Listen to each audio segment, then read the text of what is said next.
جو کوئی مسئلہ پوچھ لے حاضر ہوں ہم ان کی بارگاہ۔ الحمدللہ رب العالمین والصلاة والسلام علی سید المرسلین اما بعد فاعوذ باللہ من الشیطان الرجیم بسم اللہ الرحمن الرحیم الصلاة والسلام علیکہ یا رسول اللہ وعلی آلکہ واصحابکہ یا حبیب اللہ الصلاة والسلام علیکہ یا نبی اللہ وعلی آلکہ واصحابکہ یا نور اللہ۔ مدنی چینل کے ناظرین، پروگرام دارالفتاح اہل سنت میں آپ کو خوش آمدید کہتے ہیں، مرحبا کہتے ہیں۔ اللہ پاک ہم سب کے علم میں برکتیں عطا فرمائے، علم نافع کی دولت سے ہم سب کو مالا مال فرمائے۔ ابتداً درود پاک کی فضیلت ہمارے پیارے نبی صلی اللہ علیہ وآلہ وسلم کا فرمان عظمت علی شان، زینوا مجالسکم بالصلاۃ علیہ فإن صلاتکم علیہ نور لکم یوم القیامہ۔ اپنی مجلسوں کو مجھ پر درود پڑھ کر آراستہ کرو، تمہارا مجھ پر درود پڑھنا قیامت کے دن تمہارے لیے نور ہوگا۔ صلو علی الحبیب صلی اللہ تعالی علی محمد صلی اللہ علیہ وآلہ وسلم، صلاۃ و سلام علیکہ یا سیدی یا رسول اللہ۔ آج کے ہمارے مہمان مفتی محمد کفیل رضا طاری ہیں، ان کو بھی خوش آمدید کہتے ہیں۔ کیسے مزاج گرامی آپ؟ الحمدللہ علی کل حال، آپ کیسے ہیں؟ اللہ کا شکر الحمدللہ۔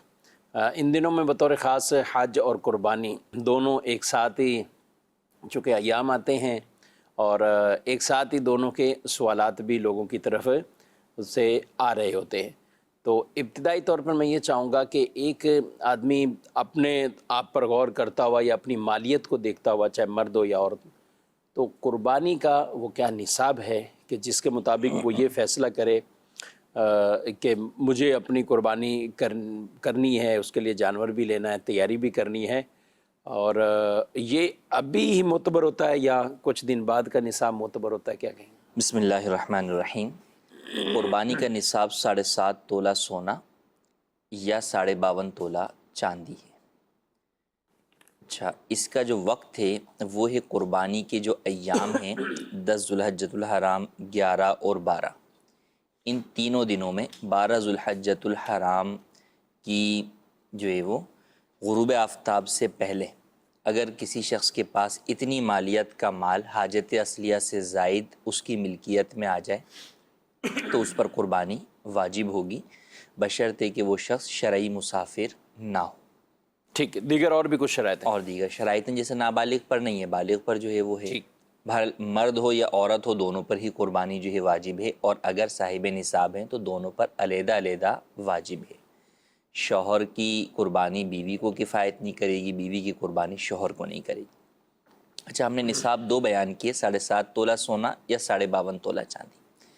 اگر کسی شخص کے پاس صرف سونا ہی ہے اور اس کے علاوہ اس کے پاس حاجت اصلیہ سے زائد کوئی بھی مال نہیں ہے، نہ پیسہ ہے، کچھ بھی پیسہ اس کے پاس اضافی حاجت اصلیہ سے زائد نہیں ہے، نہ چاندی ہے، نہ پرائز بانڈ ہے، نہ مال تجارت ہے، اور پلس حاجت اصلیہ سے زائد کوئی اس کے پاس اضافی سامان بھی نہیں ہے۔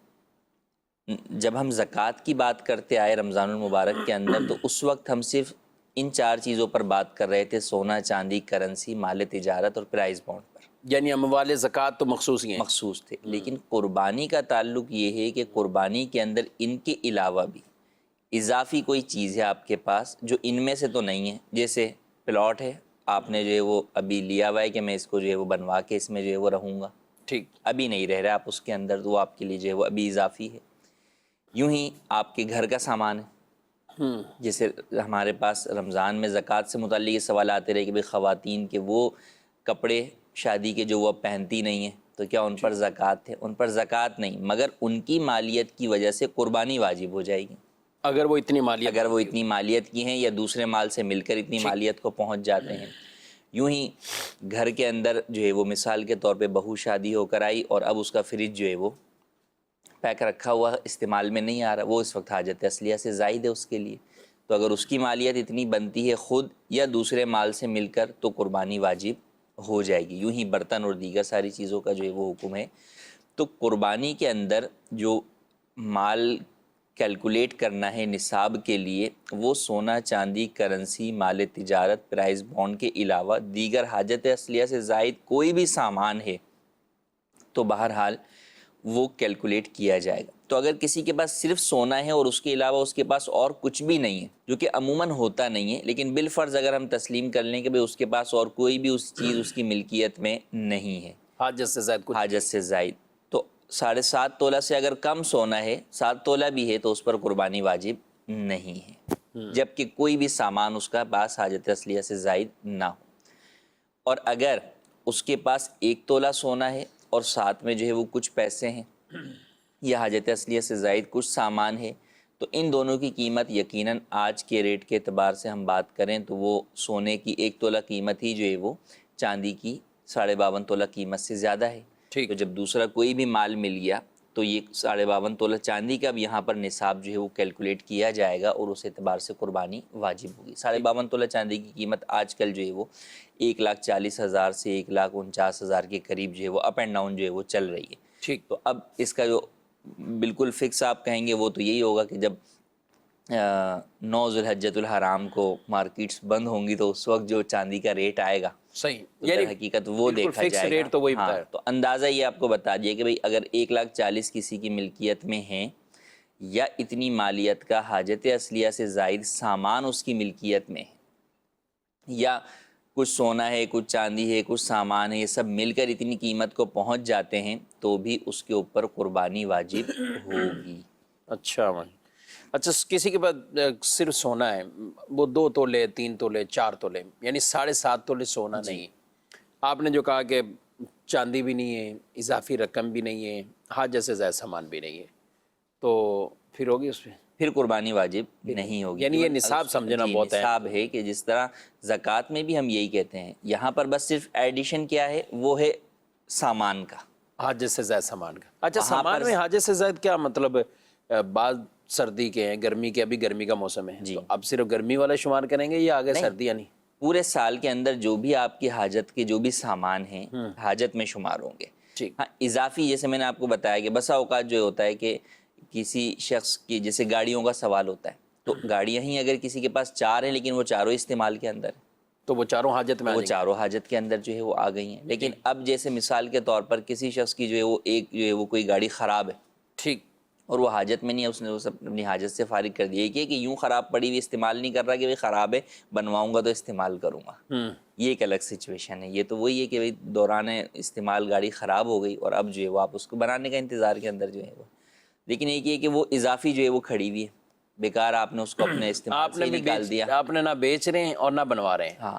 اچھا، اسی طرح کئی دفعہ کئی گھر کا ایسا سامان ہوتا ہے جو اسکریپ کے اندر آپ نے جو ہے وہ رکھا ہوا ہوتا ہے، وہ چھت پہ پھینک دیا یا جو ہے نا وہ اور کسی جگہ پر جو ہے وہ آپ نے اسٹور کے اندر جو ہے وہ رکھ دیا کہ بھئی وہ ویسے ہی پڑا ہوا ہے، اس کی کوئی حاجت جو ہے وہ نہیں ہے۔ اب وہ ہو سکتا ہے کہ آج نہیں تو آپ 2 سال کے بعد یہی فیصلہ کریں گے کہ یار اٹھا کر کباڑ میں جو ہے وہ اسکریپ جو ہے وہ میں کر دوں۔ تو بہرحال اگر وہ اس طرح کا اضافی ہے تو اب آپ کی نظر میں تو اس کی کوئی قیمت نہیں ہے کہ یار یہ کون سا مال ہے، اس کا تو میرے استعمال میں نہیں ہے، یہ تو بالکل ہی جو ہے وہ فارغ ہے۔ لیکن اگر اس کی مالیت جو ہے وہ اتنی ہے جو نصاب کی مقدار کو پہنچے، یا آپ کے پاس دوسرا مال ہے وہ مثال کے طور پہ 1,00,000 کا ہے اور آپ کی ملکیت میں جو اسکریپ ہے وہ جو ہے وہ 40,000 کا ہے، تو اب وہ 1,00,000 اور یہ 40,000 مل کر چاندی کا نصاب بن جائے گا اور آپ پر قربانی واجب ہو جائے گی۔ ٹھیک ہے ناظرین کرام، آپ سوچ رہے ہوں گے کہ یہ کیا سامان ہے اور ان سب کو بھی شمار کرنا، یہ بھی دیکھنا، اور کئی لوگ ہوں گے کہ یہ سوچتے ہوں گے کہ یار ہم نے آج تک سامان گنا ہی نہیں ہے، ہمارے پاس سامان کون سا ہے، کون سا حاجت سے زائد ہے، کون سا حاجت والا ہے، اور ہم قربانی کر دیتے ہیں۔ ہمارا اس ٹائم موضوع وہ لوگ نہیں ہے کہ جو قربانی تو کرتے ہیں تو ٹھیک ہے، وہ ان کو کوئی ضرورت نہیں کہ وہ اپنا مال گنے بھی، شمار بھی کریں، سامان دیکھیں بھی۔ اسی طرح وہ بہنیں، وہ خواتین جو قربانیاں کرتی ہیں یا ان کی طرف سے ان کے گھر والے کرتے ہیں اور ان کی اجازت ہے یا انڈرسٹوڈ ہے کہ قربانی ہو رہی ہے، تو اس میں بھی کوئی کلام نہیں ہے۔ یہ گفتگو ہو رہی ہے کہ ایک وہ آدمی کہ جس کے پاس کم از کم کتنا مال ہونا، زیادہ والی کی بات نہیں ہے، یہ ساری چیزیں مل ملا کے اگر اس کی 1,40,000 کے ارد گرد اگر بنتی ہیں تو اس کو ہم قربانی کے حوالے سے صاحب نصاب کہہ رہے ہیں۔ لیکن اگر کوئی ویسے ہی لاکھوں میں جس کے پاس 4 لاکھ 5 لاکھ یا دیگر اموال موجود ہیں اور یا کرنسی اس کے پاس اتنی موجود ہے یا سونا ہے تو سونے کے ساتھ کچھ نہ کچھ مال ہونا۔ اچھا سونا ہی اگر 7.5 تولے یا اس سے زائد ہے تو پھر بھلے اور کچھ بھی نہیں ہے اس کا بھی اعتبار کیا جائے گا، اور اگر 7.5 تولے سے کم ہے تو پھر دیگر دیکھا جائے گا کہ اس کے پاس حاجت سے زائد مال، چاہے پیسوں کی صورت میں، کرنسی کی صورت میں، چاہے حاجت سے زائد کپڑوں یا سامان کی صورت میں، یا کوئی اور ایسی چیزیں کہ مل کر وہ 1,40,000 کے کم و بیش جو ہے وہ بن جاتے ہیں، تو یہ صاحب نصاب ہوگا۔ تو یہ مسائل ہمیں اس طور پر ضرور جو ہے وہ سمجھنے بھی چاہیے، اور یہ کوئی ایسی باتیں نہیں ہیں کہ جو درپیش نہیں ہوں۔ یہاں ہم دیکھنے والے اور دیکھنے والیاں یہ لاکھوں ہیں، اور وہ خود ہی اپنے اوپر غور کر رہی ہوں گی کہ اس وقت کہ ہمارے اوپر یہ شرائط لازم آتی ہیں اور ہمیں اس حوالے سے کیا کرنا چاہیے۔ تو یہ ایک طرح کا اللہ کی طرف سے جو واجب ہم پر یہ قربانی کو رکھا گیا ہے، اور اخلاص کے ساتھ، محبت کے ساتھ اس کی بھی ہمیں تیاری بھی کرنی چاہیے۔ پہلے سے بتانے کا مقصد یہ ہے کہ جس پر واجب بنتا ہے تو پھر وہ پہلے سے اہتمام کرے۔ قربانی میں جو پیسہ ہے، ہم دیکھیں نا کہ کفیل صاحب، عام حالت میں اگر کسی کے پاس 1.5 لاکھ روپے موجود ہے تو زکوٰۃ تو اس کو لاکھ پہ 2,500 اور 50,000 روپے 1,250 روپے، تو ٹوٹل ملا کے یہ زکوٰۃ بن جائے گی جی، کہ اس کی 4,000 سے کم ہی زکوٰۃ بنے گی۔ لیکن اگر 1.5 لاکھ روپیہ موجود ہے تو اس کو حصہ بھی اگر قربانی کے لیے کم سے کم جو ہے وہ حصے کی طرف جانا ہوگا۔ جو اگر ہم بات کریں کراچی کی یا پاکستان میں مختلف جگہوں کی، تو 20,000 تو کم سے کم جو ہے 18 سے 20 اور اس سے اوپر، اور اگر چھوٹے جانور کی طرف جاتے ہیں تو وہ 50-60 ہزار روپے نارمل۔ منڈی تو ہم گئے ہیں، اندازہ تو ہو گیا ہوگا کہ کتنے بکرے ہیں اور ریٹ ان کے کہاں پہ جو ہے وہ جا رہے ہیں۔ تو یہ ناظرین ایک سوچتے ہیں کہ بھئی اب 1.5 لاکھ روپیہ ہے تو اب اس میں 50,000 تو یہ خرچ ہو گیا، تو یوں اگلی دفعہ آئے گا تو پھر ہم یا بالفر صاحب نصاب بن رہے ہو کسی طرح بھی، تو اس میں خرچ زیادہ ہوتا ہے۔ اس کو کیا آپ کیسے کہیں گے؟ دیکھیں حدیث پاک میں فرمایا گیا کہ ذوالحجۃ الحرام کے جو یہ ایام ہیں نا 10، 11، 12، تو ایام نحر کہلاتے ہیں۔ فرمایا کہ ایام نحر میں سب سے افضل روپیہ وہ ہے جو قربانی میں خرچ ہو۔ فرمایا کہ اس دن کوئی بھی صدقہ جو ہے وہ اس سے افضل نہیں۔ تو قربانی در حقیقت یہ وہ عبادت ہے جو کہ تمام امتوں کے اندر رہی۔ اللہ پاک نے قرآن مجید میں بھی اس کا ذکر فرمایا کہ اور ہم نے ہر جو ہے وہ امت کے لیے قربانی رکھی تاکہ وہ اللہ پاک کا جو ہے وہ ذکر کریں اس نعمت پر جو اللہ پاک نے انہیں چوپایوں میں سے رزق دیا۔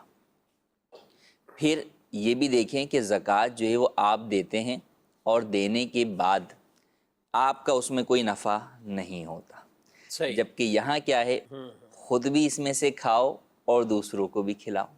یعنی ایک طرح کا گوشت کا شریعت نے سارا کا سارا آپ کو مالک کر دیا۔ تو یہاں پر ایک اعتبار سے تو آپ کو لگ رہا ہے کہ بھئی جو ہے وہ زیادہ رقم جو ہے وہ اس واجب کی ادائیگی میں صرف ہو رہی ہے بنسبت زکوٰۃ کے، لیکن یہاں ٹوٹل گوشت بھی اگر کوئی شخص جو ہے وہ اپنے استعمال کے لیے رکھ لیتا ہے تو اس پر کوئی گناہ نہیں ہے۔ ٹھیک ہاں، ہے، بیچ نہیں سکتا اسے۔ صحیح۔ مستحب طریقہ یہ بیان کیا کہ بھئی آپ اس کے 3 حصے کریں، ایک حصہ اپنے لیے، ایک رشتہ داروں کے لیے، اور ایک جو ہے وہ فقراء اور غرباء کے لیے کریں۔ تو ایک تو یہ بات ہے۔ دوسری بات یہ ہے کہ اللہ پاک کا جب مال ہم تصور کر لیں کہ یہ رب کا مال ہے جو اس نے ہمیں دیا ہے، تو پھر ایسے وقت کبھی بھی انسان کے ذہن میں یہ وسوسہ نہیں آئے گا، یا اگر شیطان ڈالتا ہے تو بھی اسے جو ہے وہ دور کر دے گا کہ یار جس کا مال ہے اسی کی راہ میں تو خرچ کر رہا ہوں، اس کے حکم کیوں، بالکل، میرا کچھ ہے ہی نہیں۔ جب ہم میں یہ تھوڑا سا وہ آ جاتا ہے نا کہ بھئی یہ میرا ہے، تو اب ہم سوچ رہے ہوتے ہیں کہ بھئی اس کی ادائیگی وہاں کیوں کروں، یہاں کیوں کروں۔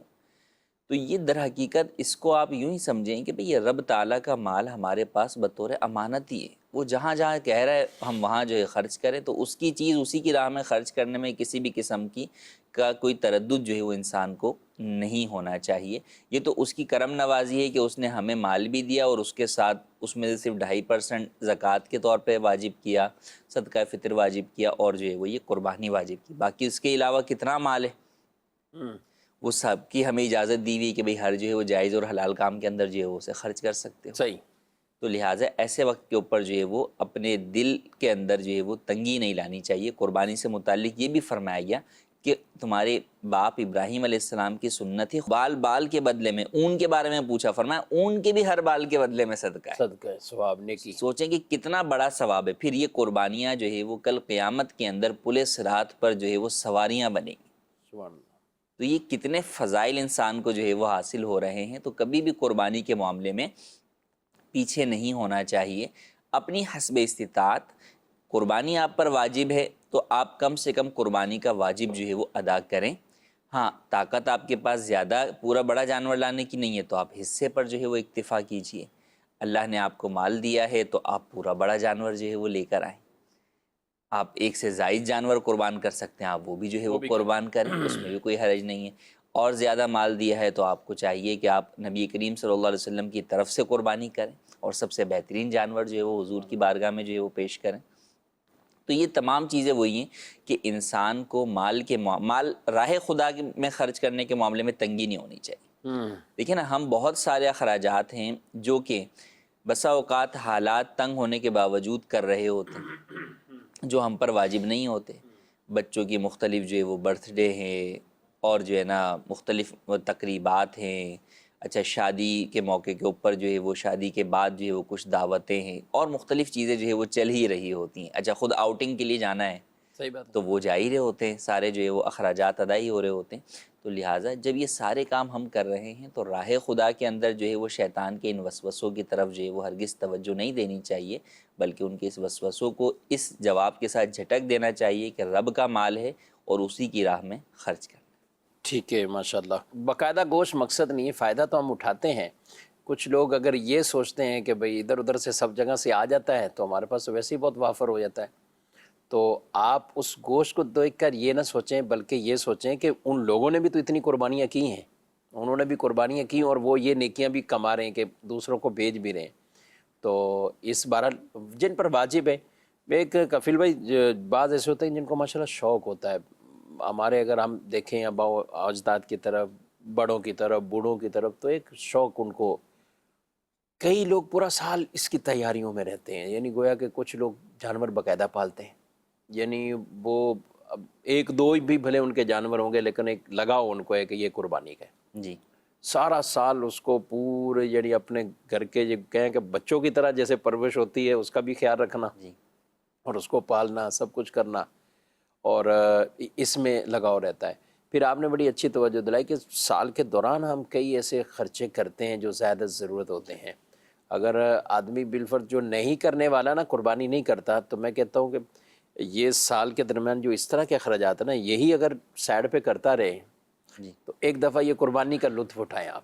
یعنی بالفرض کسی پہ واجب نہیں بھی ہے، پھر بھی کہہ رہا ہوں کہ اس میں بھی جو نیکی ہے، ثواب ہے، نفلی میں بھی ثواب تو ہے نا، بھئی واجب نہیں ہے اس پہ. نفلی کے اندر بھی جو ہے وہ ثواب ہے. اور دیکھیں اس کے اندر یہ بھی ہے کہ قربانی جو آپ نے کہا نا، بعض لوگوں کا شوق ہوتا ہے، ایسا شوق ہوتا ہے کہ باقاعدہ وہ مسئلہ پوچھنے آتے ہیں کہ ہم پر قرض ہے، کیا ہم قربانی کر سکتے ہیں؟ کیونکہ بعض لوگ ان کو یہ غلط فہمی کے طور پر بات پھیلا دیتے ہیں کہ تمہاری تو قربانی ہو ہی نہیں سکتی. ہاں قرضہ ہے تم پہ. تو بھی وہ قربانی کرے گا تو اس کی قربانی ادا ہو جائے گی. وہ الگ بات ہے کہ بھئی کسی پر قربانی واجب ہی نہیں ہو رہی قرضے کی وجہ سے، کہ قرضہ اس کے اوپر اتنا ہے کہ اس کے مال کو مائنس کر دے رہا ہے یا نصاب سے کم کر دے رہا ہے. لیکن اگر وہ بھی کرے گا تو بہرحال قربانی واجب ادا ہو جائے گا. تو ایک تو جانوروں سے انسان کو جو ہے وہ انسیت جو ہے وہ ہوتی ہے. پھر ہمارا دین اسلام جو ہے وہ جانوروں کے ساتھ جو ہے وہ حسن سلوک کا جو ہے وہ درس دیتا ہے. پھر قربانی کا واقعی ایسا ہے کہ بچوں سے لے کے بڑوں تک میں، جوانوں میں، بڑی عمر والوں میں، سب میں ہی ایک ذوق شوق ہوتا ہے بطور مسلمان یہ کہ جو ہے وہ ہمیں قربانی جو ہے وہ کرنی ہے. ہاں بعض لوگ ہوتے ہیں کہ جنہیں جو ہے وہ اس طرح کی چیزوں کے اندر جو ہے وہ پرابلم کا جو ہے وہ سامنا کرنا پڑتا ہے یا وہ وسوسوں کا جو ہے وہ شکار ہو جاتے ہیں. تو اس طرف بالکل توجہ نہیں دینی چاہیے ہمیں. بہرحال اگر ہم گوشت ہی کیلکولیٹ کریں جو ہم پورے سال میں کھاتے ہیں تو بھئی وہ کون سا آپ پر جو ہے وہ کھانا واجب ہے، پھر آپ دالوں پر ہی گزارا جو ہے وہ کر لیں. تو ایسا نہیں ہوتا. تو بہرحال قربانی جس پر واجب ہے، ہم اس پر ابھی بات کر رہے ہیں کہ جس پر نہیں ہے وہ کرے یا نہ کرے، اس کے پاس دونوں آپشن ہیں. ٹھیک ہے. لیکن جس پر واجب ہے اسے ادا کرنی ہے. اچھا اب سوال یہ کہ بھئی کہاں سے ادا کروں؟ بھئی جو آپ کے پاس مال ہے اسی سے آپ نے ادا کرنی ہے. اور کس سے ادا کرنی ہے؟ تو کئی دفعہ خواتین ہوتی ہیں، ان کے پاس سونا ہوتا ہے، زیورات ہوتا ہے، تو وہ زکوٰۃ میں بھی ان کا یہی سوال ہوتا ہے کہ ہم زکوٰۃ کہاں سے ادا کریں، ہمارے پاس تو کچھ مال پیسہ ہی نہیں ہے. تو پیسے سے زکوٰۃ ادا کرنا ضروری نہیں ہے، آپ سونے سے بھی زکوٰۃ ادا کر سکتی ہیں۔ یہی جو ہے وہ قربانی میں ہے کہ آپ اپنی قربانی کی ادائیگی کے لیے آپ جو ہے وہ اپنا کوئی ایک جو ہے وہ زیور کا حصہ بیچ دیجیے۔ بہت مشکل کام ہے یہ جو آپ بتا رہے ہیں، یہ زیور بیچنا، اور ایک گھر میں طرح طرح کے مسائل ہو جائیں، کبھی کوئی انگوٹھی بھی نہ بیچے، نکال کے کون دے گے؟ اصل وہی ہے کہ قربانی کے معاملے کے اندر کئی دفعہ ایسا ہوتا ہے، الحمدللہ عز و جل دعوت اسلامی نے مدنی چینل کے ذریعے جو پیغام لوگوں کے گھروں گھروں تک پہنچایا ہے، کئی خواتین وہ ہیں جو ہم سے دارالفتہ اہل سنت میں ای میل کے ذریعے یا فون پر یا بالمشافہ آ کر بھی اس بارے میں جو ہے وہ پریشان ہوتی ہیں کہ ہم تو پتہ ہے کہ قربانی ہم پر واجب بھی ہے اور ہم کرنا بھی چاہتے ہیں، اسی طرح زکوٰۃ بھی کہ ہم پر فرض ہے، لیکن شوہر جو ہے وہ ہمیں زیور بیچنے نہیں دیتے۔ یہ بھی ہے، شوہر ہمیں زیور بیچنے نہیں دیتے، یا اچھا میں بیچنے نہیں دیتے، دوسرا پھر ان چیزوں کی ادائیگی کے لیے پیسے بھی نہیں دیتے۔ تو ایسے بھی بعض لوگ ہیں کہ جو نہ خود جو ہے وہ کسی کی مدد کرتے ہیں اس کی دینی فریضے کی ادائیگی کے لیے، اور نہ ہی خود ان کے مال سے اس کی ادائیگی جو ہے وہ کرنے دیں۔ اسی طرح بعض جگہ پر ساس کے قبضے کے اندر جو ہے وہ زیور ہوتا ہے تو وہ نہیں دیتی، اچھا اب بیوی کہے کہ بھائی مجھے قربانی کرنے دیں یا میرا جو ہے وہ زکوٰۃ ادا کرنے دیں، تو وہ اس چیز کی طرف بھی مائل نہیں ہوتے۔ تو دیکھیں یہاں تو یہ ایسے افراد جو ہے وہ ڈبل گناہ گار ہو رہے ہوتے ہیں۔ ایسی صورت کے اندر پھر بہرحال جو ہے وہ ان خواتین کو چاہیے کہ اس کے لیے کوئی نہ کوئی جو ہے وہ حل نکالے۔ قربانی یا زکوٰۃ فقط شوہر کے اس طرح منع کر دینے سے ختم نہیں ہوگی، ختم نہیں ہوگی، وہ اپنی جگہ پر واجب رہے گی۔ یعنی سونا اگر یہ چیزیں ان کی ملکیت میں ہیں تو ان کو حل کی طرف بھی آنا ہوگا، اور اس میں یہ عذر بھی نہیں بنے گا کہ یہ شوہر منع کر رہا ہے، یا جو بھی کچھ اہتمام کرنا ہے بہرحال وہ پھر ان کو سوچنا چاہیے۔ اللہ پاک سب کو عمل کی توفیق دے اور خوش دلی کے ساتھ یہ معاملات کرنے کی بھی سعادتیں عطا فرمائے۔ ناظرین بہت ٹائم ہو چکا ہے، آپ بھی انتظار میں آپ کے سوالات کو کب شامل کیا جائے گا؟ جی بالکل، بلا تاخیر بلا تمہید اب آپ بڑھتے ہیں آپ کے سوالات کی طرف۔ قبرستان لوگ جاتے ہیں اور جانے انجانے میں کوئی قبر پہ پیر آ جاتے ہیں، اس کے بارے میں بندہ گناہ گار ہے یا نہیں؟ اس کے بارے میں ارشاد فرما دیں۔ قبرستان کے اندر جس طرح انسان کا احترام اس کی زندگی میں ہے، یوں ہی انسان کا بعد انتقال بھی جو ہے وہ احترام ہے، نہ صرف اس کے بدن کا احترام بلکہ اس کی قبر کا بھی احترام ہے۔ حدیث مبارکہ کے اندر قبر کے ساتھ ایک شخص کو جو ہے وہ ٹیک لگائے ہوئے آپ صلی اللہ علیہ وسلم نے ملاحظہ فرمایا، تو آپ نے ایسا کرنے سے اسے منع فرمایا کہ اس سے مردے کو تکلیف پہنچتی ہے۔ تو اندازہ کیجئے کہ جب ٹیک لگانے سے منع کر دیا گیا اور اسے مردے کی اذیت کا سبب بتایا گیا، تو خود اس کے اوپر پیر رکھ کر جو ہے وہ چلنا کیوں کر جو ہے وہ جائز ہوگا؟ تو یہ ہرگز جائز نہیں ہے۔ اچھا، جانے انجانے کی انہوں نے بات کی، کئی دفعہ ایسا ہوتا ہے کہ ہمیں پتہ ہے کہ ہم اپنے مرحوم کی قبر تک جو جا رہے ہیں وہاں تک دیگر قبروں پر پیر رکھے بغیر جایا ہی نہیں جا سکتا۔ جی اب ایسی صورت میں آپ کو اس بات کی ہرگز اجازت نہیں ہوگی کہ آپ اپنے مرحوم کے قبر کے پاس جائیں، آپ پھر فاتحہ جو ہے وہ دور سے ہی پڑھ لیجئے، قبرستان کے گیٹ پر پڑھ لیجئے، یا اسی سیدھ میں جو ہے وہ قبرستان کے باہر دیوار کے پاس پڑھ لیں، یا اتنا آگے جا سکتے ہیں جہاں تک قبر پر آپ کا پاؤں نہ پڑے، راستہ کلیئر ہو۔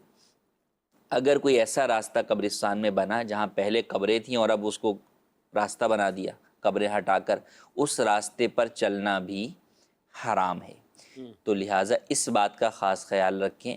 اس کو آپ اپنے مرحوم کی قبر کے پاس آپ جا رہے ہیں جناب، اس پر پھول ڈالنے اور جو ہے نا فاتحہ پڑھنے، یہ سوچئے کہ بہرحال جس طرح ہم ایک محلے میں ساتھ رہتے ہیں لوگوں کے ساتھ، پڑوسیوں کے ساتھ، اسی طرح وہاں پر آپ کے مرحوم کے پڑوسی وہ سارے مردے ہیں۔ صحیح۔ تو اگر آپ نے اپنے والد جو ہے وہ زندگی کے اندر آپ کے والد جو ہے وہ کسی جگہ پر بیٹھے ہوئے اپنے دوستوں کے ساتھ یا پڑوسیوں کے ساتھ، تو کیا آپ والد تک پہنچنے کے لیے ان کے ارد گرد کے دوستوں کے اوپر پاؤں رکھتے ہوئے آئیں گے؟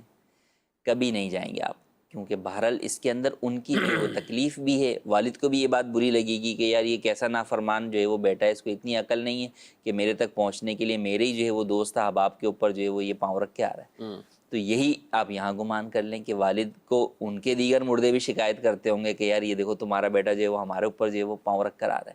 تو آپ جو سمجھ رہے ہیں کہ وہ خوش ہوں گے، وہ خوش نہیں ہوں گے، کیونکہ ایک تو آپ گناہ گار ہو رہے ہیں، اور والدین کو جو ہے وہ اولاد کے گناہوں کی خبر پہنچتی ہے جس سے انہیں تکلیف ہوتی ہے۔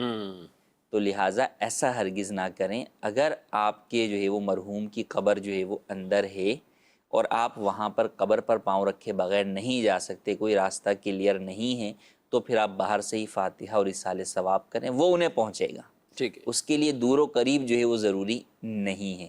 تو لہٰذا اس بات کا خاص طور پر خیال کریں. کئی لوگ خاص طور پہ جب ہم قبرستان کے اندر کوئی مردے کی تدفین کے لیے جاتے ہیں, بہت زیادہ اس میں اس وقت یہ بڑا آزمائش کن معاملہ ہوتا ہے کہ اس وقت اگر اندر کوئی قبر ہے تو وہاں جانے کی پھر اتنے ہی افراد کو اجازت ہے کہ جتنے کو جو ہے وہ اس میت کو لے کر جانا ہے. مگر اس وقت ایک جمع غفیر جاتا بھی ہے اور وہ آرام سے جو ہے وہ تدفین جب تک ہو رہی ہے وہ دوسری قبروں پر باقاعدہ بیٹھے ہوئے ہوتے ہیں یا ان کے اوپر پاؤں رکھ کر کھڑے ہوئے ہوتے ہیں اور باتیں جو ہے وہ کر رہے ہوتے ہیں. اچھا, انہیں اس اس میں بات کا احساس ہی نہیں ہوتا. قبر کے حوالے سے بعض کو یہ ہوتا ہے نا کہ ہم قبر پر نہیں بیٹھے. جی. اچھا, اس کے چلے آپ تھوڑی وضاحت بھی کر لیں کہ کچھ قبریں ایسی بنی ہوتی ہیں جن کے منڈیر سی بنی ہوتی ہے نا. جی.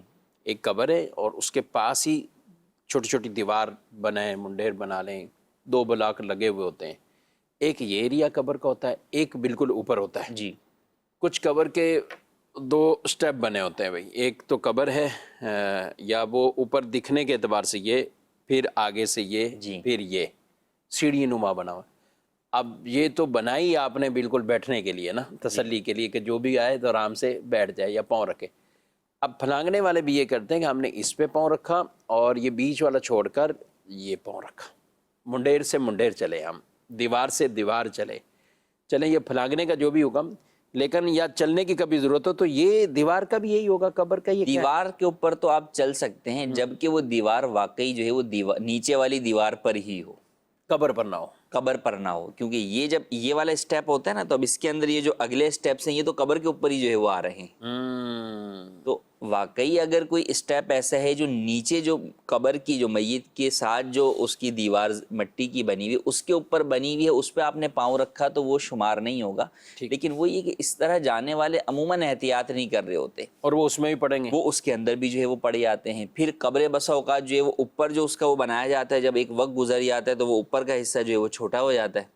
صحیح. دوسرا جو ہے وہ پتہ نہیں چل پاتا کہ آپ کا پاؤں اصل قبر پر پڑ رہا ہے یا دیوار پہ جو ہے وہ پڑ رہا ہے. تو لہٰذا اس بات کا خاص طور پر خیال کرنا ضروری ہے. اب تک جو ہو چکا ہے, انہوں نے کہا کہ اگر کسی کا جانے انجانے میں پیر پڑ گیا تو اللہ پاک کی بارگاہ میں سچی جو ہے وہ توبہ کریں اور آئندہ جو ہے وہ احتیاط کریں. آپ چاہے شب قدر پر, چاہے شب برات پر قبرستان جا رہے ہیں, چاہے عید کے ایام پر جا رہے ہیں, خود جا رہے ہیں, بچوں کو لے کر جا رہے ہیں, تو اس بات کا خیال کریں. آپ کے مرحوم آپ کے دادا ہیں, آپ کے والد ہیں, آپ کی والدہ ہیں, پھپھی ہیں, جو بھی ہیں, ان کی قبر تک جب اس کے بغیر پہنچنا ممکن نہیں تو پھر قبرستان سے ہی جو ہے وہ فاتحہ پڑھ لیں. بچوں کو قبر دکھانا کہ آئیں تمہیں دکھائیں تمہاری دادی کی قبر کون سی دادا کی, یہ زیادہ ضروری نہیں ہے, بلکہ زیادہ ضروری یہ ہے کہ انہیں قبرستان کے آداب سکھائے جائیں کہ قبر کے اوپر پاؤں ہمیں کبھی بھی نہیں رکھنا. ٹھیک ہے.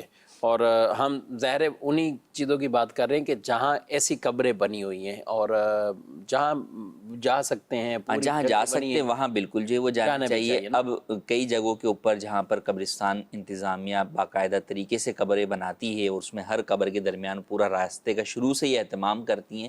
چند ایسے قبرستان یا بسا اوقات گاؤں وغیرہ کے اندر جو ہے وہ کشادہ جگہ ہوتی ہے, وہاں پر ایسا ہو تو بالکل وہاں پر آپ جائیں اور اپنے مرحوم کی قبر کے ساتھ کھڑے ہو کر جو ہے فاتحہ اور اصال ثواب. اب اس میں مسئلہ بعض اوقات یہ کرتے ہیں, ایک ہوتا ہے بالکل قدیم راستہ بھی ہے, سب کچھ ہے, تدفین کرنے والوں کو بھی تھوڑا غور کرنا چاہیے. جب جگہ موجود ہے, سب ادھر ادھر تھوڑی سی محنت ہے, اور اب وہ جو اچھا خاصا راستہ بنا ہوا ہے کسی کے آگے جانے کا تو وہاں شروع کر دیں گے. اچھا ایک قبر بنی, اس کے بعد دوسری, اس کے بعد تیسری, وہ راستہ ہی جو ہے وہ بند ہو گیا بلا ترتیب. مثلا اس میں اس میں تدفین کرنے والوں سے زیادہ کروانے والوں کا ہوتا ہے نا کہ بھئی ہمیں والد کے برابر میں ہی والدہ کے لیے جگہ چاہیے.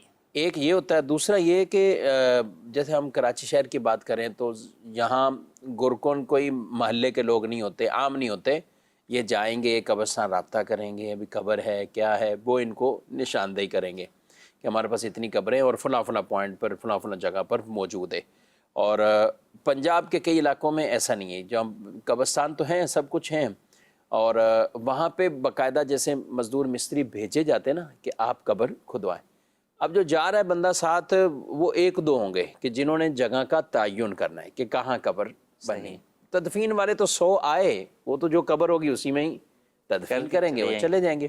تو یہ جو سلیکشن کر رہے ہیں یہ اس وقت جو ٹھیک ہے آپ اپنے مرحومین کے قرب و جوار میں بھی اگرچہ آپ کرتے ہیں ٹھیک ہے کوئی حرج نہیں کر لیں، لیکن ان چیزوں کا بھی تو خیال آپ کو رکھنا ہوگا کہ دیگروں کے لیے آپ بالکل راستہ ہی بند کر دیں اور پھر اور لوگوں کے لیے پرابلم کھڑی کر دیں. تو ان چیزوں کا بہرحال خیال رکھیں گے تو انشاءاللہ بہتری ہی آئے گی. جی بڑھتے ہیں مزید سوالات کی طرف. مفتی صاحب کی بارگاہ میں عرض ہے کہ حضور ارشاد فرمائیں کہ 15 جون کو ہماری فلائٹ ہے حج کے لیے روانگی کی. تو عرض یہ ہے کہ 15 جون کو آپ جب روانہ ہوگے تو تقریباً 11 دن مکہ المکرمہ زادہ اللہ شرف و تعظیمہ میں ہمارا قیام ہوگا.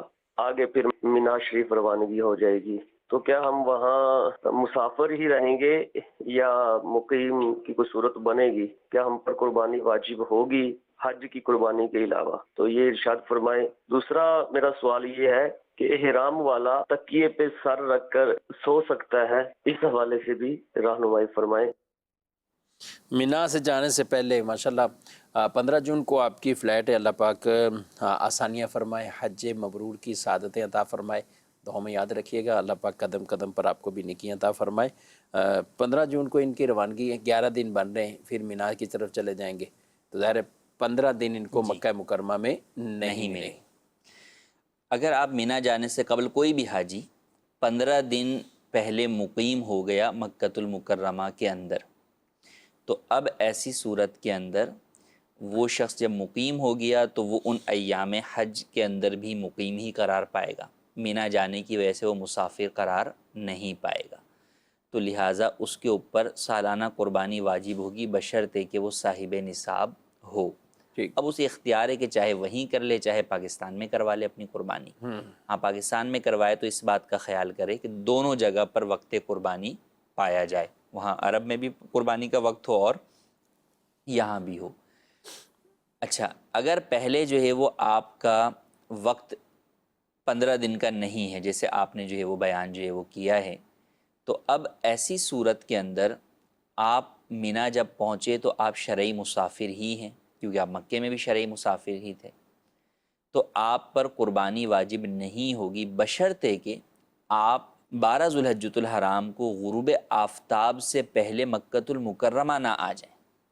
اچھا اگر بعض اوقات 12ویں کی رمی کرنے کے بعد لوگ جو ہے وہ آ جاتے ہیں غروب آفتاب سے پہلے ہی جو ہے وہ آ جاتے ہیں. اگر آپ آ گئے پھر بھی قربانی نہیں، پھر یہ ہوگا کہ اگر واپسی آ کر اب بھی آپ کا 15 دن قیام جو ہے وہ مکے کے اندر ہی ہے. صحیح. اگر واپسی کے بعد آپ کا 10 دن قیام اور پھر آپ نے مدینہ شریف چلے جانا ہے تو بھی مسئلہ نہیں ہے، قربانی واجب نہیں ہوگی. لیکن آپ غروب آفتاب سے پہلے جو ہے وہ مکہ المکرمہ کی حدود میں داخل ہو گئے اور آپ کا مزید 15 دن مکہ المکرمہ میں ہی قیام ہے، تو اب گویا غروب آفتاب سے پہلے پہلے آپ مقیم بھی ہو گئے، مالی اعتبار سے آپ صاحب نصاب بھی ہیں، تو اب آپ پر جو ہے وہ قربانی واجب ہو گئی. تو لہٰذا اب اگر آپ قربانی نہیں کر سکے یہ والی تو آپ پر جو ہے وہ پھر ایک بکرا یا بکری کی قیمت جو ہے وہ صدقہ کرنی ہوگی اور یہ صدقہ واجبہ کے طور پر ادا کرنی ہوگی. تو جن بھی افراد جو صاحب نصاب ہیں اور وہ جو ہے وہ ان کو پتہ ہے کہ بھئی وہ جو ہے وہ ان کا واپسی قیام مکے میں 15 دن کا ہے، تو پھر دو ہی باتیں ہیں، یا تو وہ غروب آفتاب سے پہلے مکہ المکرمہ نہ آئیں، یا اگر وہ جو ہے وہ آ جاتے ہیں تو پھر وہ اب چونکہ آخری وقت ہوگا تو اس وقت کے اندر جو ہے وہ قربانی کا انتظام کرنا آسان نہیں ہوگا. جی کیونکہ جیسے ہی وہاں غروب آفتاب ہوا تو اگرچہ پاکستان کے اندر تو وقت ہوگا، اب پاکستان میں آپ کی قربانی نہیں ہو سکتی. تو لہٰذا پھر آپ کو پہلے سے ہی جو ہے وہ قربانی کا اہتمام کر کے وہ ادائیگی ہی کر لینی چاہیے. ٹھیک ہے. اور اگر دنوں کا فرق ہے تو پھر ایک الگ آپشن ہے. جی یعنی وہاں اگر 12 ہیں اور یہاں 11 ہیں، یعنی بعض کا ایک دن کا فرق ہوتا ہے نا. جی اب وہاں مکہ مکرمہ میں وہ 12 ہو گئے اور وہ غروب آفتاب کے پاس ٹائم پہنچ. ہاں اگر وہی وہاں کے غروب آفتاب سے پہلے تو آپ یہاں قربانی کر سکتے ہیں، لیکن وہاں غروب آفتاب ہو گیا تو پھر بھلے یہاں پر 11 ہو 10 ہو جو بھی ہو، پھر آپ جو ہے وہ قربانی آپ کی ادا نہیں ہوگی، پھر آپ کو صدقہ ہی کرنا ہوگا. ٹھیک ہے. قربانی مطلب جو بھی بیرون ملک والے ہیں وہ اپنے ملک میں اگر کریں گے تو ان کے لیے یہی ضروری ہے کہ وہ جس ملک میں ہیں وہاں اور جس جگہ قربانی کر رہے ہیں وہاں دونوں جگہ ایام قربانی موجود ہوں. تاریخ کی یہ تعین نہیں ہے یعنی وہاں 11 ہیں تو یہاں 10 ہے، وہاں 12 ہیں یہاں 11 ہیں، تو یہ فرق اس میں کوئی حرج نہیں، لیکن یہ ہو کہ وہاں پہ بھی یہ 3 دن قربانی کے جو ٹائم پیریڈ ہے یہ موجود ہو اور یہاں بھی موجود ہو تو ٹھیک ہے، یہ کر سکتے ہیں۔ اچھا تکیے وغیرہ پہ سر رکھنا، منہ رکھنا، تکیے پہ سر رکھنے میں جو ہے وہ حرج نہیں ہے، ہاں تکیے سے کوئی منہ جو ہے وہ چھپائے تو وہ منع ہے، ویسے جو ہے وہ تکیے کے اوپر آپ سر رکھے ہوئے ہیں کہ آپ کا جو ہے وہ رخسار جو ہے وہ اس سے ٹچ ہے تو اس میں کوئی حرج نہیں۔ منہ چھپانے میں کیا مطلب، کوئی تکیے پہ ہی رکھ لے؟ تکیہ منہ پہ جو ہے وہ رکھ لے، یا کوئی جو ہے وہ الٹا جو ہے وہ سونے کا عادی ہو اور وہ اپنا منہ جو ہے وہ تکیہ میں چھپا لے تو وہ منع ہو۔ ٹھیک ہے، باقی اگر وہ کرتے ہیں یا اپنے ہاتھوں کو ہی لگا کے تو لوگ اس میں کوئی حرج جو ہے وہ نہیں ہے۔ ظاہر ہے ان کو مینا کے اندر اگر احرام کی بات کریں تو اس میں بھی کم سے کم 8 جو ہے وہ بھی، پھر آگے 9 بھی ہے، پھر 10 بھی ہے، پھر 10 کو بھی اگر یہ اپنے قربانی سے فارغ ہو جاتے ہیں اور پھر جا کر وہ جا کر احرام ان کا اترے گا، یعنی کم از کم 3 دن تو لگاتار ہے اور 4 دن بھی ہو سکتے ہیں، تو جب تک ان کے مناسک ہے تو یہ ظاہر وہاں سوئیں گے، سب کچھ ہے۔ اچھا کچھ لوگوں کی عادت ہوتی ہے بالکل وہ چادر یہ وہ اوڑے بغیر سوتے نہیں ہیں، ٹھیک ہے، ہمیں بھی کچھ ملے تو کہ بھائی آنکھوں پہ پٹی باندھے بغیر نیند نہیں آتی ان کو، وہ کچھ ہوتی بھی چیزیں کہ بالکل باندھ لیتے ہیں، کیا کہیں گے؟ ہاں اس کی اجازت حالت احرام کے اندر نہیں ہوگی، اگر جو ہے وہ چادر سے انہوں نے منہ جو ہے وہ چھپا لیا یا جو ہے وہ انہوں نے آنکھوں پر جو ہے وہ پٹی جو ہے وہ باندھ لی تو اس کی اجازت نہیں ہوگی، حالت احرام میں ان چیزوں سے بچنا ضروری ہوگا۔ جی ہاں، اصل میں یہاں آپ اس لیے کرتے ہوں گے کہ آپ کو نیند نہیں آ رہی، آپ بے فکر رہیں، وہاں آپ کو نیند ایسی آئے گی کہ آپ کو یہ پٹیاں باندھنے کی ضرورت نہیں ہے، بالکل آپ یہ کہیں گے کہ مجھے 1 گھنٹہ 2 گھنٹے مل جائیں، میں لیٹ جاؤں کہیں، تو اچھوں کو نیند آ جاتی۔ کئی چیزیں جو عادت میں یہاں شامل ہیں تو بعض اوقات ہمارا ذہن بن چکا ہوتا ہے کہ یہ ہم اس سے نکل سکتے ہیں، تو ایسا نہیں ہے، انشاءاللہ آسانی رہے گی۔ اچھا جی، سوال ہے کہ میرے پاس 5 لاکھ روپے ہیں جس میں 2 ماہ گزر چکے ہیں، شادی کے لیے رکھے ہیں، ایک سونے کی انگوٹھی ہے، زکوٰۃ ہوگی؟ زکوٰۃ نہیں ہوگی، یہ زکوٰۃ قربانی ہوگی۔ ہاں زکوٰۃ تو بہرحال اگر پہلے یہ صاحب نصاب نہیں تھے اور ان کے پاس جو ہے وہ پیسے ابھی 2 ماہ پہلے ہی جو ہے وہ آئے ہیں جی ہاں، تو اب یہ سال جب پورا ہوگا تو جو ہے وہ زکوٰۃ لازم ہوگی، لیکن بہرحال اس کی وجہ سے قربانی واجب ہوگی۔ قربانی کے لیے سال گزرنا شرط نہیں ہے، بلکہ ایام قربانی میں اگر آپ کے پاس یہ پیسے آ گئے تو بہرحال آپ پر قربانی واجب ہوگی۔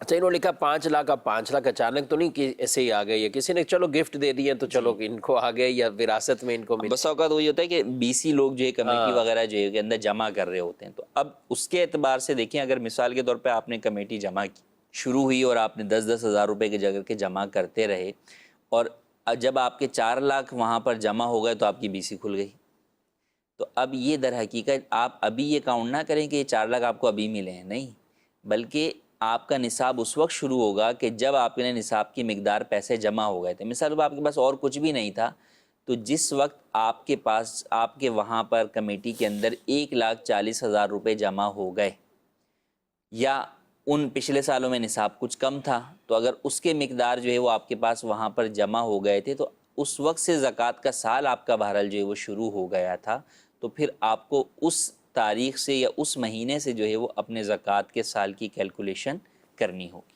ٹھیک ہے، ایک سوال ہے کہ بھائی 1 تولہ سونے کی قیمت کتنی ہے؟ تو یہ تبدیل ہوتی رہتی ہے، مارکیٹ کے اعتبار سے اس کو جو ہے وہ دیکھ لینا چاہیے۔ کل جیسے منگل گزرا ہے اور 6 جون، تو 6 جون بروز منگل 2,28,100 روپے، یہ جو خاص طور پر 24 کیرٹ کا جو سونا ہے تو 1 تولے کی یہ قیمت 2,28,100 روپے، اور چاندی کی قیمت جو ہے وہ 2,650 روپے چاندی کی قیمت پر تولہ۔ تو اس طور پر ہم دیکھیں 52.5 تولے جو چاندی کی قیمت ہے تو وہ 1,39,000، تو یہی چل رہی۔ بہرحال اب نصاب اگر بالکل پرفیکٹ دیکھیں گے تو وہ پھر اسی تاریخ کا ہی اعتبار ہوگا جس وقت آپ پوچھنا چاہیں یا آپ اس پر عمل کرنا چاہیں یا کوئی چیز آپ پر واجب ہو رہی ہے یا قربانی کے حوالے سے، تو ریٹ بہرحال اس کے ارد گرد ہی رہے گا۔ ایسا نہیں ہوتا کہ یکدم بہت زیادہ ہی نیچے آ جائے یا بہت زیادہ اوپر چلے جائے، لیکن بہرحال پچھلے سالوں میں جو ہم نصاب بیان کرتے تھے کفیل صاحب وہ سارے ریکارڈ ٹوٹ گئے ہیں۔ جی ابھی تو نصاب جو ہے وہ سب سے زیادہ جو ہے وہ چاندی کا نصاب جو ہے وہ سب سے زیادہ بڑا ہو، کبھی بھی جو ہے وہ 1 لاکھ سے اوپر تو گیا ہی نہیں، اور اس دفعہ تو 1 لاکھ سے 1.5 لاکھ کے قریب جو ابھی پچھلے دنوں تو 1,45,000 تک بھی جو ہے وہ چلا گیا تھا، اب جو ہے وہ دوبارہ نیچے آ کے یہ 1,39,000 جو ہے وہ اور اعلیٰ حضرت علیہ رحمہ کے دور میں 56 روپے تھے، 56 روپے۔ 56 روپے قربانی کا نصاب بیان کیا، تو اس دور کی بات ہے۔ جی ناظرین اکرام، پروگرام آپ نے ملاحظہ کیا ہے اور وقت ہمارا اختتام کو پہنچا ہے، آپ سے اجازت چاہتے ہیں، فی امان اللہ۔ ہادیوں رہنما ہمارے علماء، ہو کبھی درپیش جو کوئی مسئلہ، پوچھ لیں حاضر ہوں ہم ان کی بارگاہ۔